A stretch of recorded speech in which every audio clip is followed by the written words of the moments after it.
Total unit costs. New players often have trouble understanding the cost metrics we supply in the branch distribution window. This is the branch distribution window found in the mega menu. Here you can find 3 different costs variables. The material costs is the cost of materials and supplies for one vehicle unit. It only accounts for the material costs of one unit and nothing else. The next variable is manufacturing costs. This variable takes into account one unit's portion of factory costs and the material costs of that unit. What does that mean? Say your factory's non-material related costs are $1 million.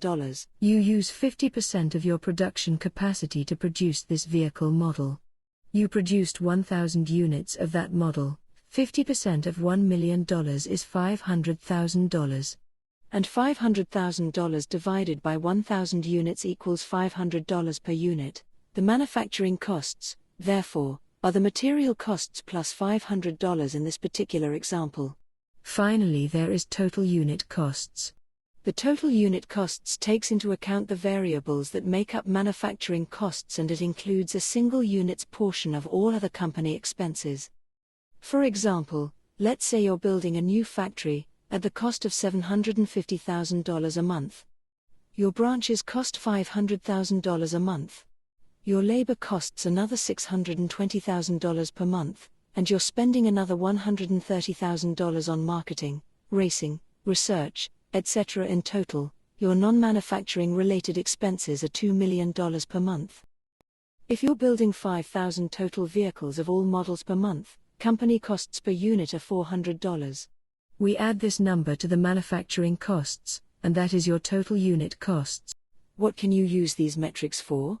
You should price your vehicle based on material costs. The manufacturing costs and total unit costs are indicators of potential profitability if you sold all vehicles produced at exactly these prices. You should not be pricing your vehicles with these variables. Instead, use them as indications if your costs are too high or if you have low production. A common pitfall many new CEOs find themselves in is increasing the price of their vehicles based on the manufacturing costs or the total unit costs. This action leads to a demand death spiral.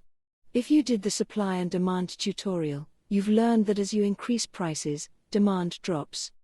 Both the manufacturing costs and total unit costs depend on the number of units produced. If demand drops, and you drop production to match that, your manufacturing and total unit costs will go up. If you then increase prices again to match the new values, the cycle will repeat until you are bankrupt. Instead, use both variables as indicators of cost and production. You should find ways to lower the manufacturing and total unit costs below your sale price, rather than increase your prices to match them. Some common ways to decrease both is to increase the number of units you produce. You can also try to reduce your company costs, or increase margins with other models to compensate for the difference.